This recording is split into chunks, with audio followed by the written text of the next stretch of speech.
பாத்ரூம்ல உது செய்யலாமா அப்படின்னு சொல்லி சகோதரர்கள் கேட்கிறாங்க. இப்ப நாங்க பாத்ரூமுக்கு போறோம், போயிட்டு உது செய்யலாம், தடை கிடையாது. அதுல மார்க்கத்துல எந்த தடையுமே கிடையாது. இது ஒரு விஷயம்.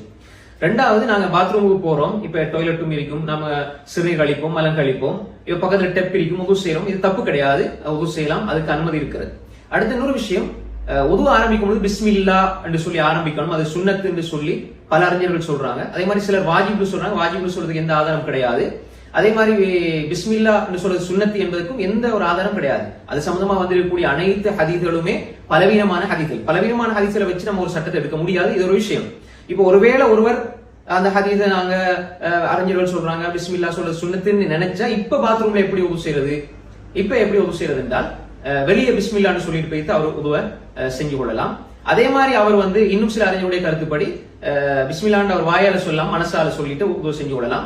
எது எப்படி இருந்தாலும் எங்களுடைய கருத்து நிலைப்பாடு என்று சொன்னால் பிஸ்மில்லா என்று சொல்வது சுன்னா எண்ணங்களுக்கு சொல்வதற்கு போதிய ஆதாரம் இல்லை. அப்படி யாராவது அறிஞர்கள் பலர் சொல்றாங்க என்று கருதினால் அவர் பிஸ்மில்லான்னு சொல்றதுல தப்பு கிடையாது. அவர் எங்களுடைய கருத்தெல்லாம் வேறவருடைய கருத்து எடுக்கிறார், அது தப்பு கிடையாது.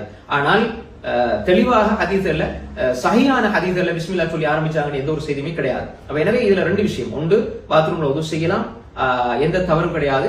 ரெண்டாவது, பிஸ்மில்லா சொல்ற விஷயம் அதுல எந்த ஹதீஸ்களுமே இல்ல. அப்படி ஒருவேளை அந்த ஹதீஸ்கள் எல்லாமே அப்படி பார்த்து நம்ம சஹீஹ் என்று கருதினால் இந்த மாதிரி நாங்க இந்த ரெண்டு விதத்துல செஞ்சு கொள்ளலாம். அஸ்ஸலாமு அலைக்கும் வரஹ்மத்துல்லாஹி வபரகாத்துஹு.